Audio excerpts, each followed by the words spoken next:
Now all of this starts, as he kind of gets to the detail of this, it starts, verse 11, with the mind.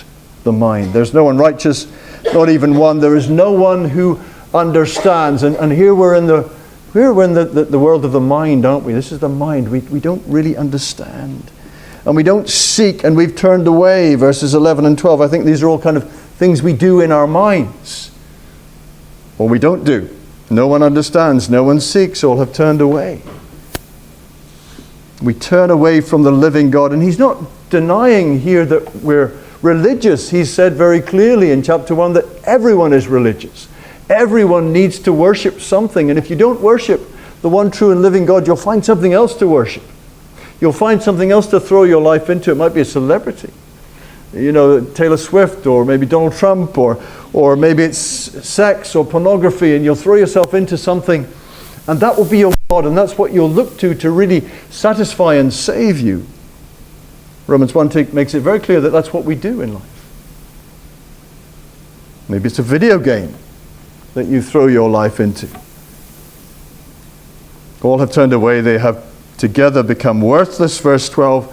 And then he says, there is no one who does good, not even one. And this is where I think some of you will be thinking to yourself, I have a question about that.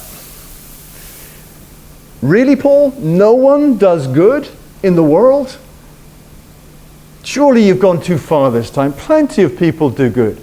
You and I know plenty of people who do good, don't they? Even in our own neighborhoods. They care for elderly folks, and maybe they pick up litter for us and so forth. Plenty of people. What do you mean, Paul, by that?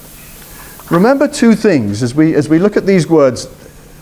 No one is righteous, no one is good. What does he mean? Remember two things. Paul is talking, remember, in absolute terms. Of absolute goodness, of absolute righteousness, perfection, purity, love, mercy. He's talking according to God's standard and not according to our own standard. And God's standard truly is the gold standard. It's above and beyond our standards. High above our standards.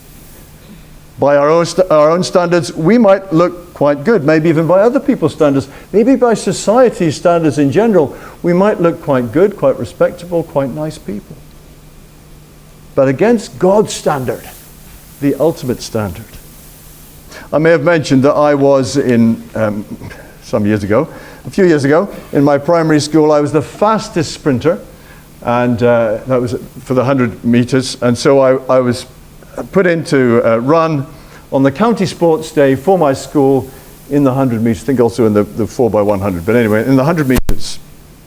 I remember I was the fastest in my school, but when I ran in the county sports, I came 7th out of 8. I didn't look so good then. It was a different standard. It's a much higher standard. Remember that. This is an absolute standard. This is the standard that God wants to pull us towards. And his new world will be that kind of standard. It'll be wonderful. It'll be absolutely perfect.